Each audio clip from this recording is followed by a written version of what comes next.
안녕하세요 여러분, 저는 리용입니다. 제 소개를 하자면 필름메이킹 활동을 하고 있고, 이 채널을 통해서 영상, 광고, 콘텐츠 제작하시는 분들에게 영감과 실질적인 도움을 주기 위해서 이 채널을 운영하고 있습니다. 5가지를 갑자기 밝아지네. 오늘은 카메라 구입 전 알아야 할 5가지를 제가 풀프레임 대신 크롭바디를 구매한 이유를 통해서 쉽고 간단하게 이야기를 나눠보겠습니다. 자신이 어떤 카메라가 필요한지 정확하게 알아야 합니다. 자신이 수천만 원의 프로젝트 혹은 영화를 제작한다면 수천만 원의 시네마 카메라들이 필요하겠죠. 자신이 영상을 제작할 때 움직이는 인원은 몇 명인지와 금전적인 부분을 먼저 생각해 봐야 합니다. 자신이 소수로 움직이거나 1인 제작가라면 DSLR 혹은 미러리스를 구입하는 것이 타당한 선택일 겁니다. 크롭바디, 액션캠, 핸드폰들도 상한 평준화가 많이 되어서 화질에 부족함이 없어 보이는데요. 자신이 여행을 하거나 브이로그 영상을 제작한다면 그런 카메라 종류도 충분히 활용이 가능할 겁니다. 스트림 스포츠, 물속, 극한의 이런 환경이라면 고프로나 액션캠이 더 효과적이고, 다큐멘터리, 학원 강의 같이 장시간 촬영이 필요할 경우 캠코더가 더 좋은 선택이라고 할 수 있습니다. 저는 상업영상, 예술작품, 여행 브이로그까지 다양한 용도의 카메라가 필요했었습니다. 알파 6400은 렌즈 교환식 카메라이기 때문에 다양한 화각과 심도 표현이 가능했고, 준사 4K 화질, 가벼운 무게, 플립 스크린이 가능했기 때문에 제 용도에 모두 부합해서 이 카메라를 선택을 하게 되었습니다. 주변 기기는 돈과의 연관이 매우 높은데요. 카메라 바디만 구매한다고 해서 영상 촬영을 할 수 있는 것은 아니잖아요. 영상 촬영에 필요한 장비들을 보여드리자면 카메라, 렌즈, 짐벌, 드론, 마이크, 충전기, 배터리, ND 필터, 조명, 각종 액세서리, 부셔진 드론까지 이렇게 정말 많은 장비와 액세서리가 필요합니다.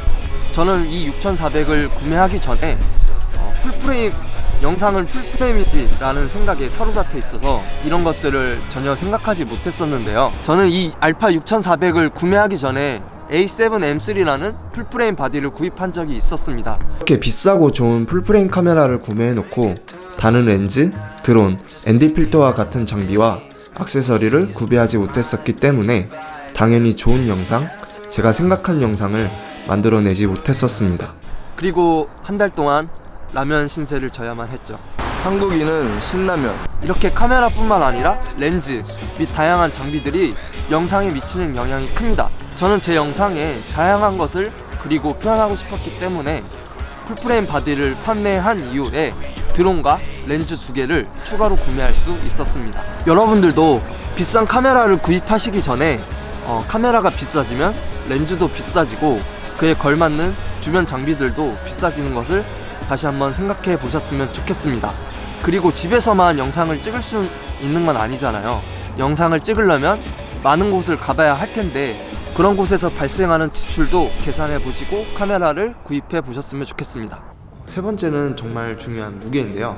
실제로 무거운 장비를 들고 다니다가 허리 디스크에 걸리시는 분들도 봤고 당연히 활동성이 떨어지겠죠. 최근에 DSLR이 미러리스에게 시장을 거의 내줬는데 가장 큰 이유가 같은 성능 대비 무게와 부피가 미러리스가 유리하게 작용했기 때문이라고 생각을 합니다. 자신이 이 장비를 들고 다녔을 때 지속적이고 꾸준히 사용할 수 있는지에 대해서 한번 고민해 보셨으면 좋겠고, 아무리 좋은 장비를 가지고 있어도 많은 촬영과 경험을 쌓지 않으면 자신의 실력에 마이너스가 될 거라고 생각을 합니다. 갑자기 밖에 눈 내리고 바람이 엄청 불어서 집에 피신 왔습니다.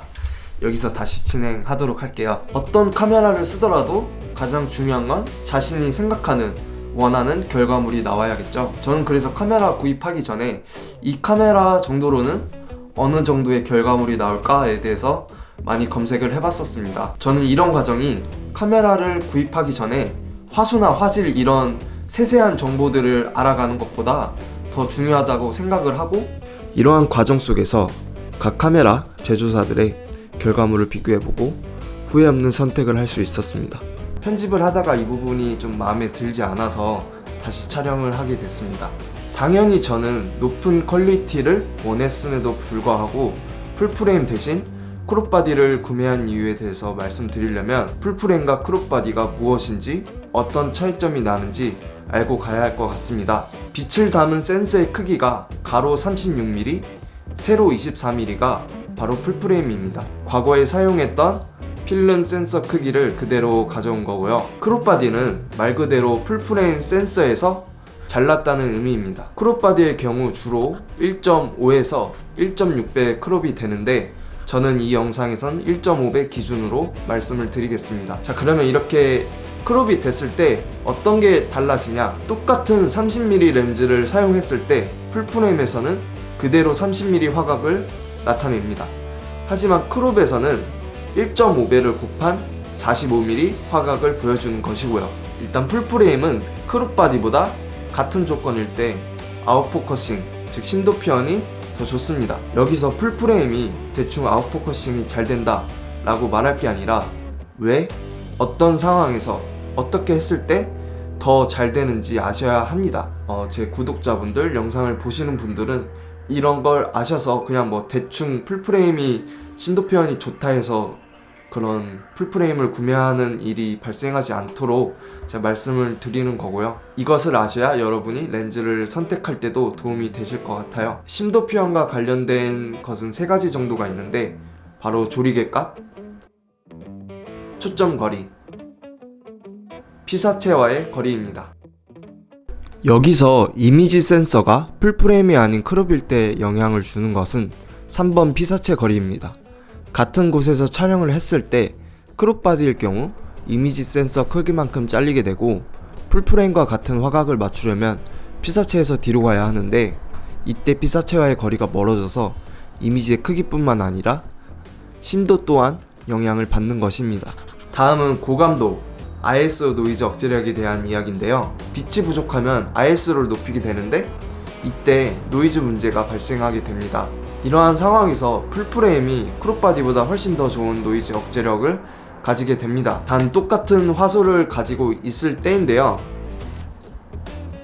화소는 간단히 말해서 픽셀이라고 생각하시면 될 것 같습니다. 이렇게 화소는 2420으로 동일하지만 센서 크기의 차이 때문에 픽셀 하나당 받아들이는 빛과 정보의 양 때문에 결과물에 영향을 주는 것입니다. 저 같은 경우는 f1.4 낮은 조리개 값을 가진 렌즈를 사용함으로써 심도 표현과 노이즈 문제를 향상시킬 수 있었습니다. 이런 부분들이 현재 제 상황에서 수백만 원의 돈과 늘어나는 무게만큼이나 중요한가? 라는 생각이 들었습니다. 제 생각에는 가성비가 많이 떨어진다고 생각을 했고요. 아마 여러분을 100% 만족시켜줄 수 있는 카메라는 없을 거예요. 구매하고자 하는 카메라가 부족한 점이 있다면 어떻게 다른 방식으로 개선시킬 수 있는지 고민해 보시는 것도 카메라 구입에 도움이 될 거라고 생각을 합니다. 여러분 아이폰 11 광고 보셨나요? 카메라마다 크기와 무게가 있기 때문에 실제 영상 촬영을 할 때 미치는 영향이 있습니다. 자신 스튜디오 촬영을 하는지, 활동성이 많은 여행, 액티비티 같은 콘텐츠를 담는지에 따라서 자신의 편의성을 고려해서 카메라를 선택하는 것이 좋은 선택을 만들 수 있을 것입니다. 제가 이 영상을 만든 이유는 제가 풀프레임 카메라를 구입했다가 지금 이 카메라를 구입하게 됐는데 이 장비를 구축해오는 과정 속에서 자원 소모가 너무 컸고 여러분들은 이 자원 소모 되는 것을 아껴가지고 콘텐츠 만드는데 더 집중하시라고 이 영상을 만들게 됐고요. 오늘의 영상은 여기서 마치고요. 부족한 점이나 궁금하신 점은 이제 댓글로 밑에 달아주시고 영상이 도움이 되셨다면 구독과 좋아요 꼭 부탁드리겠습니다. 다음 영상에서 뵙겠습니다.